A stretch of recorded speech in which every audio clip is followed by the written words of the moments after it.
Would you believe that there are individuals out there who actively seek to end up behind bars? Take for instance this young woman who insisted on being detained after the police apprehended her friend. I don't care. I want them taking me with you. No. I want them to take me with you. Hi, Mom. Hi, I'm in jail. It's quite surprising, isn't it? Check this out. A vandal who went back to the very place where he committed the crime. You have your ID on you? No, sir, I do not. Okay. Do me a favor. Let me share a situation where the tables turned. On May 17, 2022 in Florida, a man reached out to the police, stating he was a victim of a road rage incident. According to his report, the other party brandished a firearm and issued death threats. Responding promptly, a notable number of officers arrived at the scene to assess the situation and ensure no further escalation occurred. It's fine. I want you to step around the other side. Step around the other side of the truck. Sir, why don't you step over here? Ma'am, just stay at the motorcycle, please. Keep your hands up for me. I understand that you're armed. That's fine. You put your hands right there on that pole. It's right there on the pole. On this side, my right arm side, under my right arm. Can you drop your knife?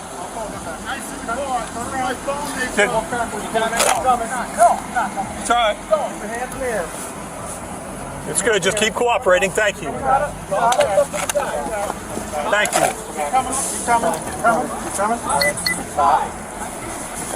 That's fine. Hey, you're good with him? I'm gonna help Yeah, secure him.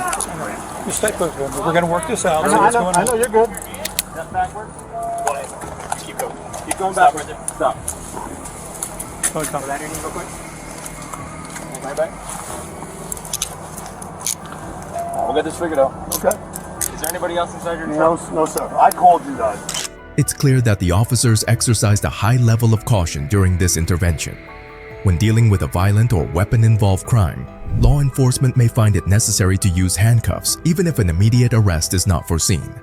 For example, in cases like domestic violence calls or responses to armed altercations, it's standard procedure for officers to apply handcuffs initially, ensuring the safety of all involved until they can gather the specific details of the situation. Now, let's delve into the details of what transpired. I got off 95 and I came to Pine Lakes. I was making a right turn. I made a right on red. They didn't like that. They were in front of me. He slams on his bike brakes. So I stop. I slow down. He keeps going. She's throwing things out the back of that little pouch on her bike there, throwing things at my vehicle. I try to go around him, then he speeds up. Finally, he pulls to the right. He lets me around him. I live right here. So I make the left turn to go home, and I pulled over because he's behind me again. Yeah. So that's when I called you guys. I got up my vehicle, I called you guys. Who had the gun? Who had the knife? He's got the gun. He had the gun. He pulled it out on me. I have the knife. A knife ain't much against the gun, obviously. So you pointed the gun directly at you? They saw it. They had to see it, all these workers. Did he make any statements when he pulled the gun out? He said, I will f***ing shoot you. The lady on the motorcycle captured the whole incident on camera, so the police decided to review her footage. Things take a twist here. The video shows that the individual with the knife, who initially contacted the police, isn't entirely truthful about what occurred. In the truck, he had the knife in his hand like that.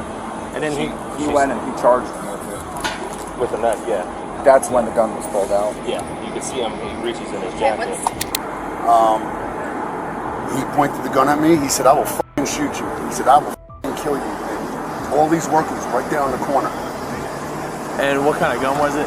Looked like a 9mm Glock. How would you describe it? Color? Black. Okay. Take a look at this. The guy who contacted the police alleges that the biker threatened him with a gun, but upon scrutinizing the footage, the officers discovered a different sequence of events. It turns out he initially stepped out of his vehicle with a knife. It was only after a confrontation with the biker that the latter pulled out his gun. Let's dig into the details of what happened before the firearm came into play. Did you guys see anything? Oh yeah. What'd you guys say? They stopped right here, started arguing, got in the truck, went to slice the knife at the biker dude. Yeah. Biker dude stepped back and pulled his fucking gun out on me. Did he jump out of the car with the knife automatically in his hand? Yeah, he had that. It's like a knife, a big old knife. Is that your husband? Yes. Okay. Did he get off the bike with the brass knuckles in his hand, or did he get off just confrontational? He got off as confrontational. He carries those in his pocket. Okay. He got out of the truck with the knife. He had the knife pulled when he got out of the truck. And that's when my husband put those on. Because he told me, he said, knife. And that's when I got my phone to record. Because I knew it wasn't going to go well. For what it's worth, the vehicles never hit each other. No. There's no accident or nothing. She smacked my phone out of my hand, broke my phone case. So. Was there any other physical contact besides that? No, she did hit me. The phone? Or I'm sorry. He hit me with his hand. He hit my hand, knocked my phone out of my hand, and fell on the floor. Then she kicked it. Then she picked it up and was going to slam it on the floor, but he said, "Don't." What were you doing with your phone? When you were I was trying to video. How soon after you all stopped was the gun pulled out? Immediately. Was it the first thing you saw when you got out, or did you see it before you got out? No, it might. Everything happened so fast. She's got it on video. You got to get that video. And when I pulled over, I jumped out with my knife. He had brass knuckles. He has brass knuckles. At what point did you see the knuckles? He had them on his hand. Like the whole time while he was riding? No. Or like when you got out, you saw them? When I got out, I saw them. And he kept getting close, and I said, "Man, back up." And then he was looking at the knife, and he goes, "Fucking knife?" He goes, "You bring a fucking knife?" He goes, "You're gonna stab me?" I said, "If you keep coming at me, I'm gonna." And then he pulled out the gun. That's when he pulled out the gun. Upon interviewing witnesses and analyzing the footage, it becomes apparent that Rafael manipulated the story to his advantage. So, what actually unfolded? Rafael initiated a road altercation with the motorcyclist by cutting him off and subsequently hurling an object at him. The motorcyclist pursued Rafael, exacerbating the situation.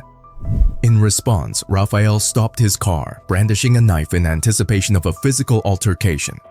The biker, equipped with brass knuckles, was warned to stay away, but after a brief exchange of words, Rafael lunged at him with the knife, slicing the biker's leather jacket. At this juncture, the biker drew his gun, prompting both parties to distance themselves. After piecing together evidence and narratives from all involved parties and witnesses, the police concluded that Rafael was, ironically, the primary aggressor. He had called the police on himself. Subsequently, Rafael was arrested and charged with aggravated assault with a deadly weapon. Hello. Hi. Officer Barry, Wyandotte Police Department. You probably know why I'm stopping you? Yeah, I almost hit someone's eyes. Okay. How much have you had to drink tonight? I'm gonna be honest, 2 drinks. Okay, how big were they? Because the way that you were driving doesn't seem like just 2 drinks. Alright, we're gonna go over here and we're gonna run you through a couple sobrieties, see if you're okay to drive, okay? Alright, you said you had 2 drinks? Yes. That's honest? Yes. Okay. 2.5 if you want. Okay, how long ago? An hour ago. Tops, An hour ago?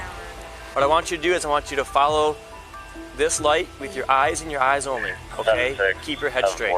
As the initial officer administered field sobriety tests, the second officer engaged the individual in the passenger seat with a series of inquiries. How much have you had to drink? 2. 2? Is that an honest 2? Honest. Because we hear 2 is the number that everyone... with you, Yeah. I'm underage. Are you? 21,000. Michigan law requires you to submit to a preliminary breath test upon request of a peace officer. It's a PBT, it's just a roadside breath test.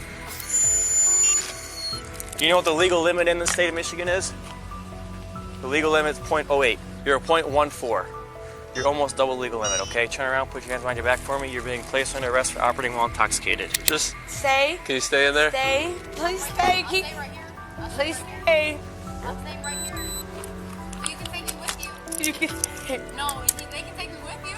Over in Michigan, a police officer observed a vehicle driving recklessly. Upon pulling it over, the officer encountered a 21-year-old named Noel behind the wheel, accompanied by a passenger who later confessed to being underage. Noel displayed signs of intoxication, prompting the officer to conduct field sobriety tests, to which she readily agreed. Under Michigan law, an officer can also request a driver to undergo a preliminary breath test, PBT, if there's reasonable suspicion that alcohol has been consumed. This suspicion can stem from observed behaviors such as erratic driving, the smell of alcohol, slurred speech, or the driver's admissions.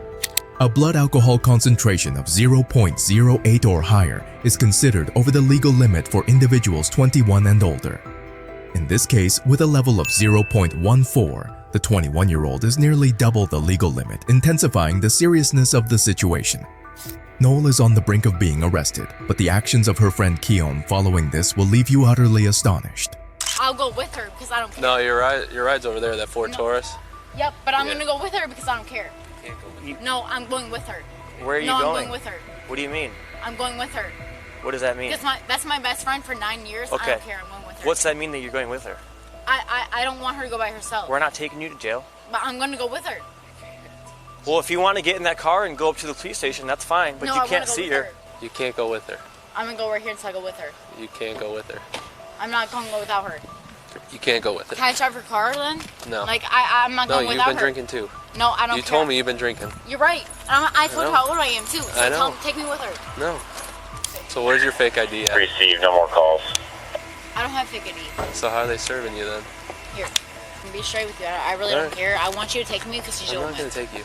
I'm just going to take it from you. No, for real. But I'm just like, taking it from I you. really want to go with her. I know you're trying to be a good friend and everything. She's my best friend. 10 years. 10 years. I don't want to go by herself. Let me explain. She's it never to been you. to jail. I Like know. I'm gonna go a with lot her of people or haven't nothing. been to jail. I'm not going without Let her. me explain to you what's going to happen. I'll Please. explain to you what's going to happen I'm with not her. gonna go without her. She's going to get her own. She's going to get her own cell. She won't be with anybody else. I can't go without her. Okay. Like I promise you. Like She's I going can't. to be out tomorrow. She will be out overnight. I'd rather go with She her. has to sober up. You can't go with her. You have a ride right over there. No, I don't. Your boyfriend's No, right there. I don't care. I'm You going said with your her or I'm not boyfriend's going with my right there. boyfriend. Why don't you get walking? That's it. Pretty simple. I'd rather go with her. Why would you talk yourself into going to I'd jail? rather go with her. I don't care. She wants us to take her with you, but does because that's creepy. But we- take her with her, please. I mean, we don't want to. Can you please stop? But she needs to like really calm down. They're taking her to jail right now. Noelle, what? What? Stop what? They're gonna take you with you. Please. I don't care. I want them to take me with you. No. I want them to take me with you. If you get arrested tonight, And I'd rather go with her. okay, You're not gonna be hold with on. You won't be with her. You guys are gonna be separated. All right. Noelle, I don't give a. I'm going with you or nothing. I don't go with you or nothing. I don't know what's going on, but like Noelle's going to jail. She's gonna be out. I'm going with her. I don't care. Hey, ma'am, is there anything else? Please Go home. Go home. Dijon, take her. I'm going with Take her. I don't care. her. Go home. Go the home. You have things to worry I don't give about. a. Listen to me. I don't give. Go home. No, you Yep. cannot go. We are I don't give a. In 8 hours, I promise we will be there for 8 you. hours. 8 hours is not enough. I want to be here with her right now. You can't be here with Too us bad. right now. This Too bad. isn't gonna work. Go home. Listen to me. Go the About your home. mom, she is not I don't give. My mom is at home. I don't care. exactly where you need to be. Can you go shut Noelle's door? No, babe. That's Can you go not- shut Noelle's door? No. Can you go shut Noelle's door? No. Baby, Kiki, I don't go. listen to me. Bye, Kiki. Why the are you here right now? No, you don't need me right now. All right. Give me my shit. Babe, Give me my shit. You're going to jail now. No, no. All right, go You're ahead. in jail. Take me to jail. Please, let me just talk to her. You're under arrest for okay. disorderly. Babe, please, It's fine. please. Wait, officer, No, please, it's please. too late. Please, this is gonna We- change everything for her. Please, Don't care. please. I gave her every opportunity in the world. Please, just let me reason with her. Nope, Please, sorry. officer, please, like I'm begging you. It's over. You got no weapons on you? No. Wait. I might have like a tweezer on me. Where's like it right at? here. My front pocket. In this pocket right Yeah. here? Can't interfere with police investigations and scream like that, okay? This provides a condensed account of what unfolded following Noel's arrest. In the initial narrative, Keone persistently urged the police to apprehend her, and eventually both found themselves in jail. The police officer hinted that they weren't housed together, each was kept in separate cells. Keone's actions are somewhat perplexing, but ultimately she achieved her desired outcome without complaints, accepting it with satisfaction. In the end, Keone faced charges of misdemeanor disorderly conduct and received a citation for being a minor in possession, consumption of alcohol. Meanwhile, Noel was charged with operating a vehicle while intoxicated, and now you'll see why it's a very bad idea to linger near the scene of a crime you've committed, especially when the police are still present. Right here. I couldn't tell you his last name. His name's Nick. He got red hair. He's wearing the exact same outfit as he when you saw him 30 minutes ago. Well, exact same outfit as this 30 minutes ago, and probably right now. Oh, he's out there right now? No, he just was. I Okay. don't know where he went. He couldn't have gone too far. The police were summoned by the restaurant owner after his establishment was vandalized with spray paint. After examining the security footage, it was established that the vandal was a former employee of the owner. The proprietor also noted that the suspect, who happened to be homeless, had been observed in the vicinity of the restaurant just before the police were called. While the officer was in the process of documenting the damage, a report came in stating that the suspect had been sighted nearby. What's up, man? Can you do me a favor? Come over and talk to me for a second? Okay. You're going to talk to me. Do you have your ID on you? No, sir, I do not. Okay. Do me a favor. Nick, right from the start, had no interest in engaging with the police because he promptly understood the reason behind their visit. On the ground. Get on the ground. Right here. Get on the ground. No, Get on the ground. Get on the ground right now. Put your hands behind your back. Put your hands behind your back. Put your hands behind your back. I can't breathe. Put your hands behind your back. I can't breathe. Put your hands behind your back. I can't breathe. Give me your hand. I got this. Help! Help! Help! I'm being harassed. I can't breathe. Give me your other hand. I Give me your other can't hand. breathe. Other I hand. can't. You don't have to be so violent. I can't breathe. I cannot breathe. Shut up. I can't breathe. Over on your side then. Come on, videotape this. Where you are, bud? I like lawsuits. I already got a file. Why'd you run, bro? Because you tried to harass me. Oh, okay. In Nicaragua. In Italiano. Woo. I mean, accused of Why'd you war. throw your sunglasses at me, bro? I didn't. They fell off. Okay. I run fast. I run like 26 miles an hour. But I caught myself. You got caught. Yeah, I scored a touchdown though. I have an athlete. I play basketball, baseball. I will win. I don't lose. What? I won. I scored like 3 times. Y'all are slow. The only reason you caught me is because I didn't feel like making another cut and running through you. That's a felony. As the police were apprehending Nick, a separate team uncovered a post on Nick's Facebook. The post featured an image of a truck adorned with graffiti, accompanied by a message directed at Nick, questioning why he engaged in such actions. It appears that Nick has a penchant for vandalizing other people's property. So you're going to jail for all the spray painting that you did on the front of the business and the signs. Yeah. You know, I watched you on video. Video. You saw my face and everything. I saw your sneakers. Oh, because you know where I got those? My buddy's house. Oh, you can tell it's your lawyer. You can let your lawyer know. Go ahead and wake up, man. Dude. Whoa, why the Come on. Why are you punching You me? need to chill out, I'm not okay? doing Go You're through Italian this too. process. Stop being a child, I'm not okay? being a child. I'm literally about to faint. Okay, I you're not just about to got- faint. You're fine. By loitering near the site he had vandalized, and with his bold behavior, Nick was essentially inviting an arrest. Ultimately, he faced charges of criminal damage to property and obstructing law enforcement.